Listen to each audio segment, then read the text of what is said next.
So write down the numerical bete. A compound contains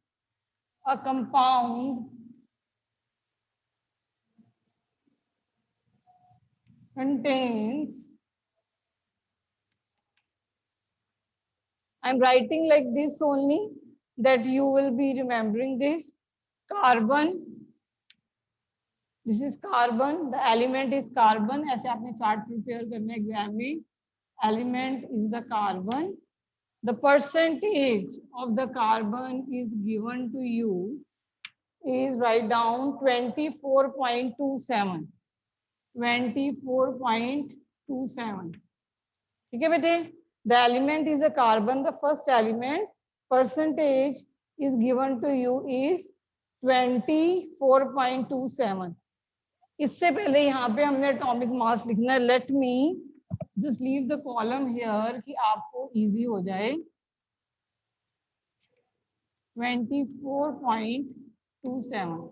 second is बेटे hydrogen and third is chlorine. So hydrogen is given to you is 4.07 and chlorine is given to you is 71.65. Here you have to write atomic mass, and we are aware of atomic masses of these elements.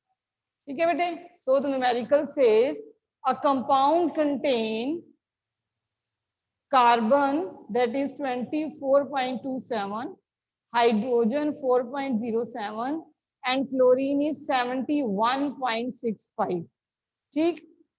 Now its molar mass is given to you. Its molar mass is 98.96.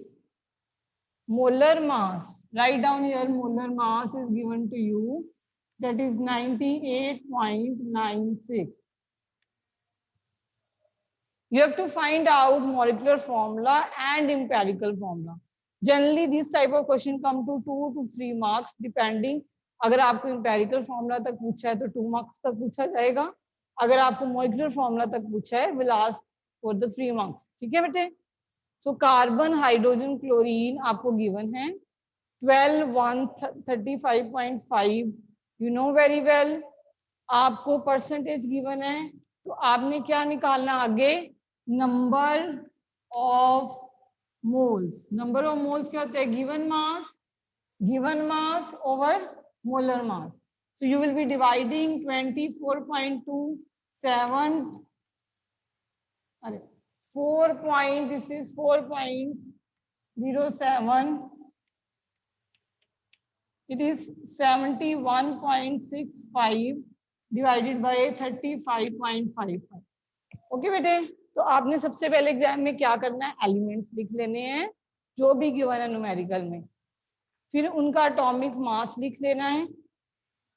अगर typical कोई element आता है तो it will be given, otherwise still 9, 10 जो भी आपने करा है उनका एटॉमिक मास आपको पता होना चाहिए. फिर आपने परसेंटेज लिख लेनी है. फिर नंबर ऑफ मोल्स निकालना है. नंबर ऑफ मोल्स निकालने के बाद हम जब डिवाइड करते हैं तो क्या आ जाती है? रेशियो. रेशियो क्या है इसकी? You have find out. If you have find out, tell me the ratios. So I'll tell you. Write down the ratio, means the number of moles you will be getting here. The number of moles are 2.02. Here it is 4.07 and here it is again 2.02. ठीक है बेटे. Again element लिखना है, then atomic mass, then जितना given है. अच्छा, अगर by chance given नहीं होता तो इट इज एक कम बन रहा है तो it is, but obvious it is oxygen. Okay. So elements, atomic mass, percentage, divide given. Percentage is nothing but a mass. तो given mass over molar mass, तो you will find number of moles. Now हमने इसको simple whole number ratio में लेके जाना है. वो कैसे लेके जाते थे? इफ यू रिमेंबर कि जितना आपका ये आंसर आएगा जिसमें से लीस्ट वाला होगा उसको सबसे डिवाइड कर देना. मतलब हम 2.02 लेंगे, उसको 2.02 के साथ भी डिवाइड करेंगे, 4.07 के साथ भी डिवाइड करेंगे. तो I am writing here now and erasing this. Okay, so I am picking the values और लेट मी राइट डाउन कि आपका ये जो बना है main as such.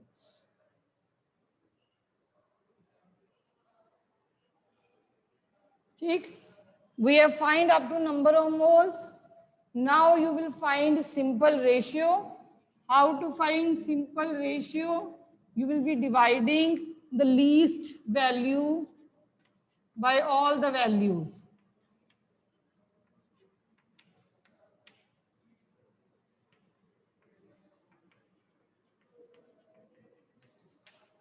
So here you will be getting the value beta 1.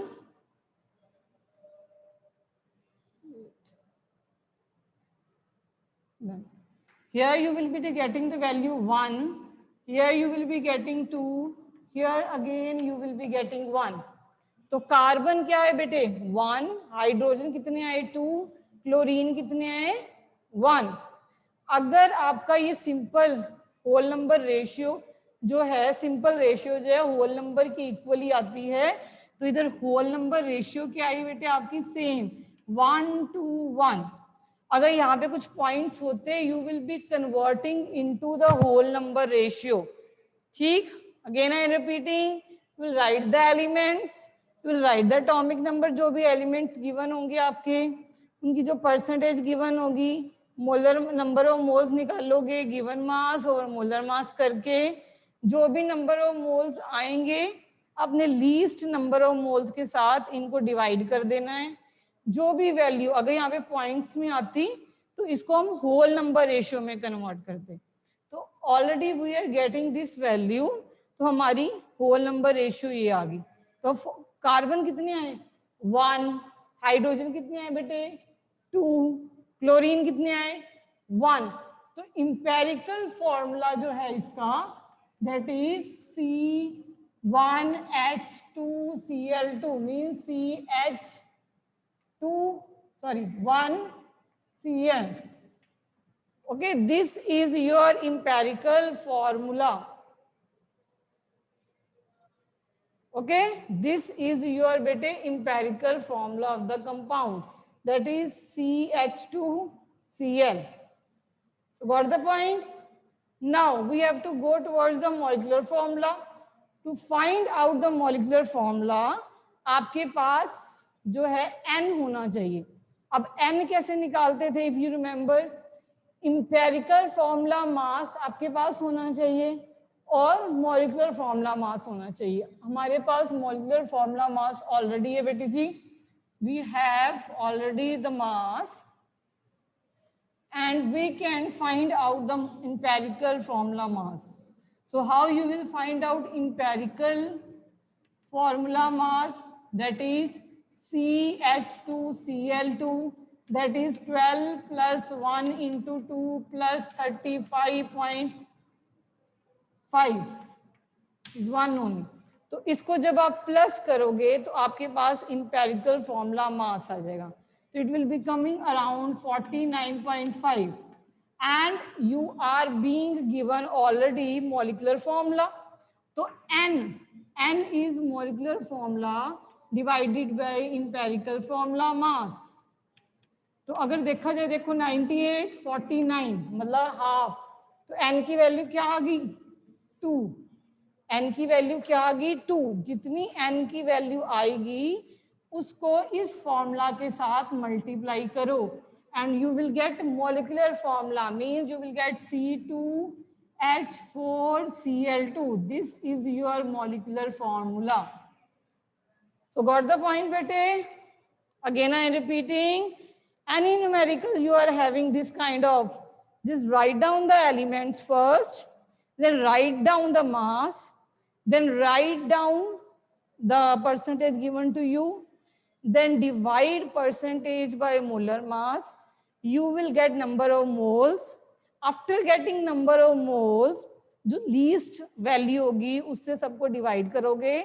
अगर simple ratio अगर आपकी होल नंबर ही आए तो आपका प्रॉब्लम सॉल्व, अगर होल नंबर नहीं आए तो convert into whole number and write down the empirical formula. After writing empirical formula, अगर आपको मॉलिक्यूलर फॉर्मूला पूछा गया है तो आपको ऑलरेडी गिवन होगा मॉलिक्यूलर फॉर्मूला मास। तो जो भी मास मॉलिक्यूलर मास गिवन है उसको इंपेरिकल फॉर्मूला मास के साथ डिवाइड करोगे, एन की वैल्यू आ जाएगी। जो आपकी एन की वैल्यू आ जाएगी उसको इंपेरिकल फॉर्मूला से मल्टीप्लाई करना, आपके पास मॉलिक्यूलर फॉर्मूला आ जाएगा। तो this one is the basic one, ठीक है। Empirical formula is new in +1। So next is I want to take a limiting reagent numerical also, then I will take molality also, कि जो आपको new चीजें इस बारी। मोल कंसेप्ट फिर भी आप कर लेते हो। So write down the numerical on limiting reagent, ठीक है। It is nothing but the NCERT based numerical. So listen to me carefully how you have to find the limiting reagent. So 3 gram of hydrogen,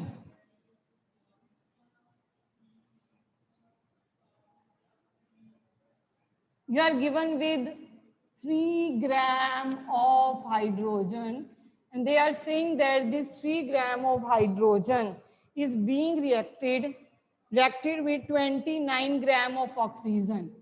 29 gram of oxygen is given to you, and they both react to form, we know that it is water. अब मैं numerical बोलती हूँ बेटे, 3 gram of hydrogen react with 29 gram of oxygen to form water. तो सबसे पहले इन्होंने हमसे पूछा है कि find limiting reagent, find limiting reagent. तो अगर हम इसकी क्वेश्चन लिखें तो आपने लिमिटिंग रिएजेंट का कोई भी क्वेश्चन आए तो सबसे पहले आपने उसकी क्वेश्चन लिख लेनी है। देखो लिमिटिंग रिएजेंट के सिंपल क्वेश्चन आएंगे जो आपको क्वेश्चन बनानी आएगी, ठीक। तो write down equation first. No balance this equation is balanced, no. So we will be balancing this equation. We will be putting here 2. Now oxygen is 2, मगर hydrogen, so we will be putting here. Okay? कोई भी limiting reagent का आया, so we have to write first the equation. ठीक? Equation लिखने के बाद उसको बैलेंस करो। उसके बाद देखो कि आपकी इक्वेशन में कितने नंबर ऑफ रिएक्ट कर रहे हैं। अब हाइड्रोजन है बेटे, हाइड्रोजन 1 हाइड्रोजन का एटॉमिक मास क्या है 1, 2 का कितना होगा 2, तो कितने 2 into 2 means 4 gram of hydrogen react कर रहे हैं। कितने से 32 ग्राम ऑफ ऑक्सीजन के साथ, is reacting with 32 gram of oxygen. और वाटर का मोलर मास हमें पता है दैट इज 18 कितने 18 2s आर दैट इज 36। सो 36, तो अकॉर्डिंग टू अवर इक्वेशन हमें पता है कि 4 ग्राम हाइड्रोजन जब 32 ग्राम ऑफ ऑक्सीजन के साथ रिएक्ट करते हैं तो 36 ग्राम ऑफ वाटर बनता है। ओके बेटे, 36 ग्राम ऑफ वाटर बनता है। ठीक, अब हम इधर आ जाएं, हमें गिवन कितने हैं। अब आधा तो प्रॉब्लम हमें लिमिटिंग रिएजेंट यहां से ही नजर आ रहा है। 4 ग्राम रिएक्ट कर रहे हैं 32 ग्राम में, हमें गिवन क्या है बेटे 3 ग्राम ऑफ हाइड्रोजन, मतलब पहले हाइड्रोजन ही कम दिया गया है, पहले हाइड्रोजन ही कम दिया गया है। तो 3 ग्राम अगर 4 ग्राम हाइड्रोजन के लिए 32 ग्राम ऑफ ऑक्सीजन रिक्वायर्ड है, तो 1 gram, let me write here, 34 gram of hydrogen के लिए कितनी ऑक्सीजन रिक्वायर्ड है 32 gram of oxygen, isn't it. या उल्टा हम करेगा लिमिटिंग रिएजेंट निकालना है तो अगेन 32 ग्राम ऑफ ऑक्सीजन के लिए मुझे कितने ग्राम ऑफ हाइड्रोजन रिक्वायर्ड है 4 ग्राम। 1 ग्राम ऑफ ऑक्सीजन के लिए मुझे कितना रिक्वायर्ड होगा, इतना इतना, ठीक। और अगर मेरे पास अब ऑक्सीजन गिवन है, फॉर एग्जांपल अगर हम ऑक्सीजन लेके चलें तो 29 के लिए कितने हैं आप निकाल लो, hurry up. What are you writing बेटे,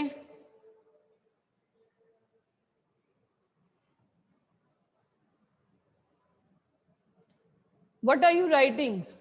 32 ग्राम ऑफ ऑक्सीजन के लिए हमें हाइड्रोजन रिक्वायर्ड है बेटे 4 ग्राम। 1 ग्राम के लिए कितनी रिक्वायर्ड है? इतनी। 29 के लिए कितनी होगी? हाँ जी, एनीवन? यस, 3.6 ग्राम। 3.6 ग्राम 29 के लिए रिक्वायर्ड है। ठीक है बेटे, मगर इससे हमें लिमिटिंग, अब मैंने क्यों किया ये कि आपको अगर मैं उल्टा करके दिखाऊं, क्या you can find out the limiting reagent? इससे आपको लिमिटिंग रिएजेंट पता चल रहा है? एनीवन? मैंने आपको ट्रिक से बता दिया बेटे, ये लिमिटिंग रिएजेंट है। अगर आपने मुझे बताया कि 29 ग्राम के लिए 3.6 रिक्वायर्ड है, can you tell me the limiting reagent? Yes, it is hydrogen.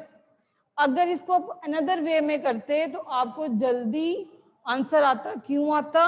क्यों? देखो सेकंड टाइप, अगर हम करें 4 ग्राम के लिए 32 ग्राम रिक्वायर्ड है, तो 1 के लिए 32 पॉइंट डिवाइडेड बाय 4, और अगर आपके पास अब कितनी ग्राम है? 3 ग्राम, तो 32 डिवाइडेड बाय 4 इंटू 3, अब कितना आंसर आता?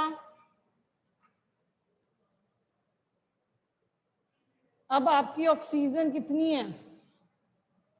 अब ऑक्सीजन आ रही है 24 ग्राम। ठीक है बेटे? हाँ, वेरी नाइस। अगर 24 ग्राम चाहिए, इसका मतलब ये चीज एक्सेस में है, ये चीज एक्सेस में है, ये लिमिट में है। ये कितनी है? 24। 3 ग्राम के साथ कितनी रिएक्ट करेगी? 24। Yes, very nice Jatin. तो इसमें से आप बेटे दोनों तरह के सॉल्व कर सकते हो। Either the examiner can ask you excessive और लिमिटिंग। ठीक है बेटे? अब सेकंड पार्ट इसमें से, calculate the maximum amount of water that can be formed. Calculate the maximum amount of water that can be formed. अब हमें पता है बेटे, जो सी 4 ग्राम, ये कितना ग्राम है? 4 ग्राम जब हमारे पास हाइड्रोजन है तो हमें कितने अमाउंट ऑफ वाटर बन रहा है? 36 ग्राम। 1 ग्राम जब हाइड्रोजन होगी तो हमारे पास कितना वाटर बनेगा? इतना। हमारे पास कितने ग्राम ऑफ हाइड्रोजन है? 3 ग्राम्स।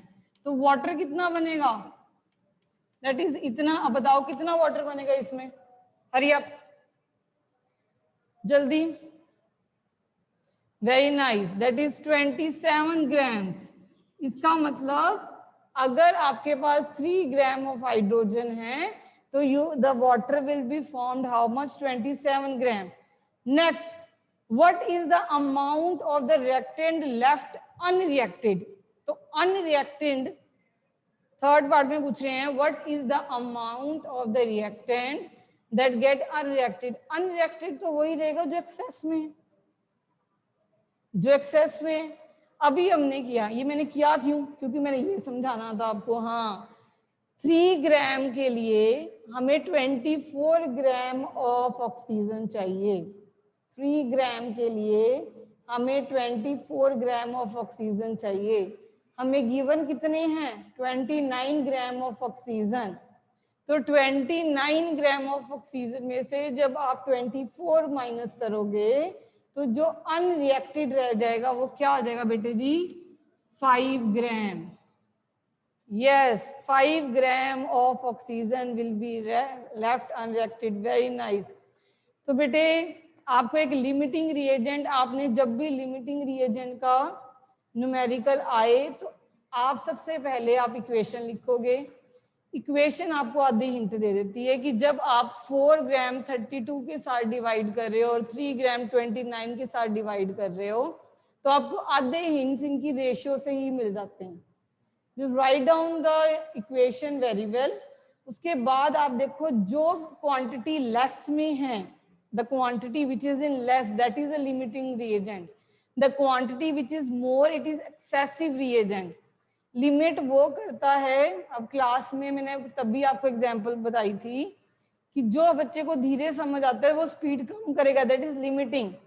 जो क्वांटिटी कम में है वो, अगर हमें क्वांटिटी हमें चाहिए 4 ग्राम, तो हम अगर उसको 3.6 चाहिए तो हम उसको 3 देंगे, तो ये लिमिट करेगा रिएक्शन को, it will be limiting the reaction.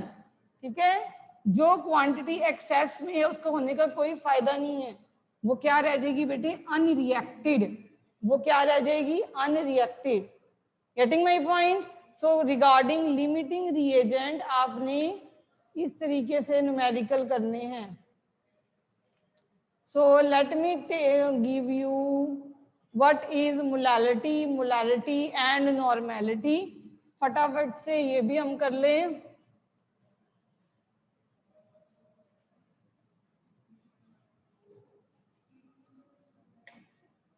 is very important again, molarity. ठीक है बेटे, what is molarity? It is number of moles of solute over volume of solution in liters. Very important, molarity, molarity। ठीक, number of moles कैसे निकालते हैं, given mass over molar मास।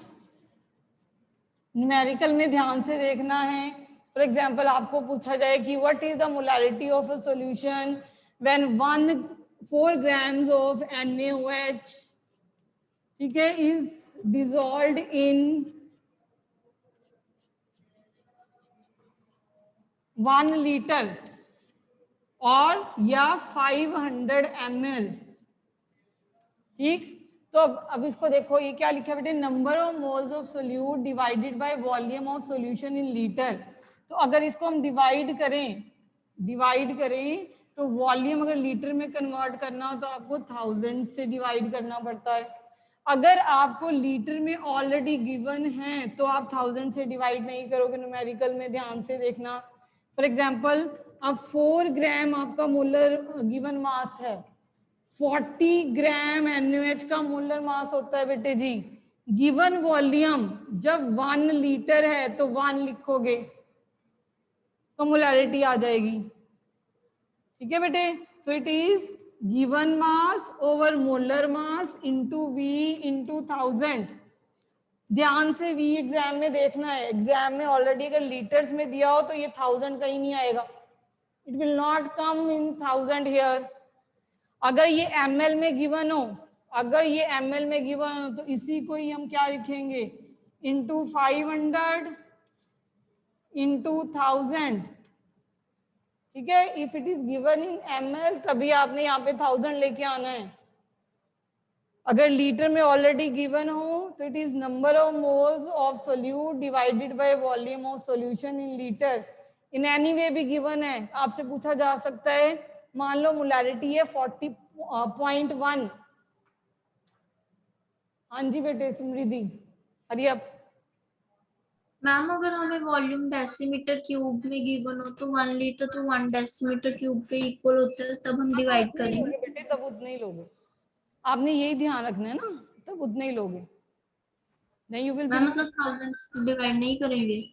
हाँ जी, ma'am तो जब decimetre are equal, it is but obvious you will take like that only, why you will be dividing by 1000? Okay bete, so as I am having less time so I am just moving fast।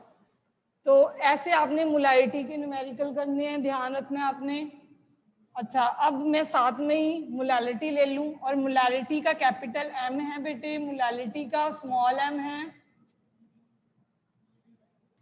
अगर आपसे इन दोनों का difference, very important, it is number of moles of solute divided by mass of solvent in kg।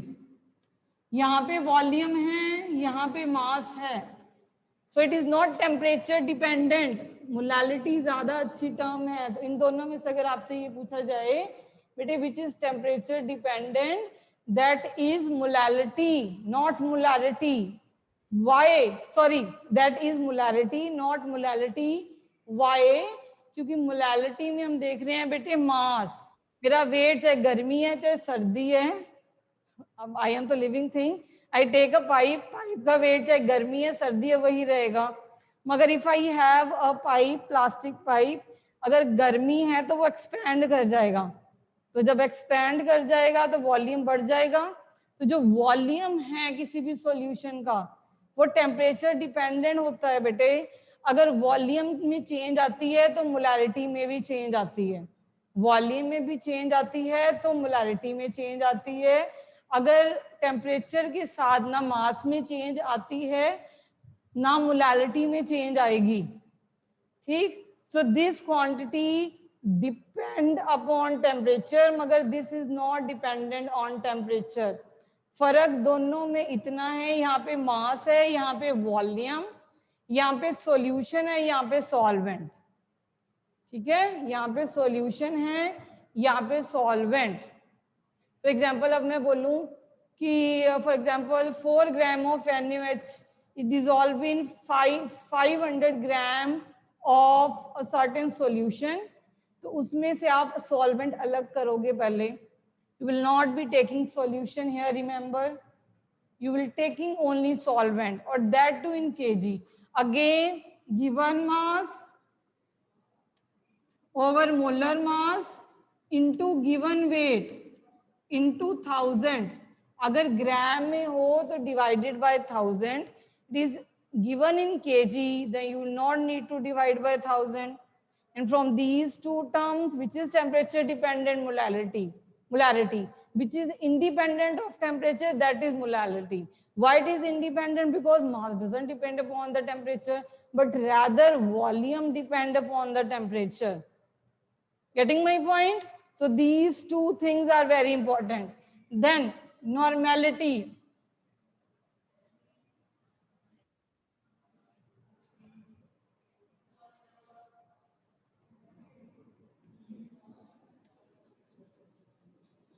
Normality bete, it is number of gram equivalent divided by volume of solution in liters again. So these two term, ये वाली जो denominator है ये तो molarity में अभी हमने किया। फर्क किसमें आया? वहां पे नंबर ऑफ मोल्स है, यहाँ पे नंबर ऑफ ग्राम इक्विवेलेंट है। नंबर ऑफ ग्राम इक्विवेलेंट क्या होते थे? Remember, it is given mass. Number of moles में आप गिवन मास और मोलर मास करते हो। नंबर ऑफ ग्राम इक्विवेलेंट में given mass over equivalent mass. What is equivalent mass? जो भी आपका मोलर मास है, ज्यादातर आपको एसिड या बेस के क्वेश्चन आएंगे, मेटल का कोई नहीं आएगा, ठीक है बेटे। बिकॉज जो आपके टाइट्रेशंस हैं, प्रैक्टिकल्स हैं, we are basically concerned with acid and base. rather normality is not covered in theoretical portion, more in NCERT. It is covered in practical portion because it is important for the practicals. That is why we are doing here also, ठीक है बेटे। and practicals we are concerned with acid basis titration only. So according to acid base titration, what is equivalent mass we have to find out. For a base, it is molar mass over its acidity. So what is acidity? कितने OH negative replace होते हैं? जैसे कि NaOH 40 divided by 1, NaOH is 40 divided by बेटे जी 1. For the acid, it is molar mass divided by basicity. Means कितने वो H plus देगा, कितने वो H प्लस देगा। For example sulphuric acid molar mass 98, molar mass 98 divided by sulphuric acid कितने H plus देता है बेटे? 2, it is 49। It is 49. Again, listen to me carefully, bete. Number of gram equivalent over volume of solution in liters. Number of gram equivalent over volume of solution in liters. What are number of gram equivalent? Given mass over molar mass. What are number of gram equivalent? Given mass, sorry, over equivalent mass. What is the difference between equivalent mass and molar mass? Just you have to divide molar mass, depending it is acid or a base, by number of H plus or OH negative replaceable. For example, if you are given with calcium hydroxide, then you will divide it by 2. If you are given with sodium hydroxide, 1. If you are given with HCl, you will be dividing by 1. If you are having sulfuric acid, 2. If you are having phosphoric acid, then 3, and so on. Got the point? जी, any doubt बेटे? See तो मैंने first chapter में इसके अलावा मोल concept है, देख लेना. Tomorrow just we are having one lecture. I will take important of second and third chapter. Come reading second and third chapter. Quantum read करके आना है. We will doing the numerical based upon them. ठीक. And periodic table also. On Monday, on Wednesday, you are having exam of chemistry itself. So we'll be meeting tomorrow. My next class is entering. So all the best.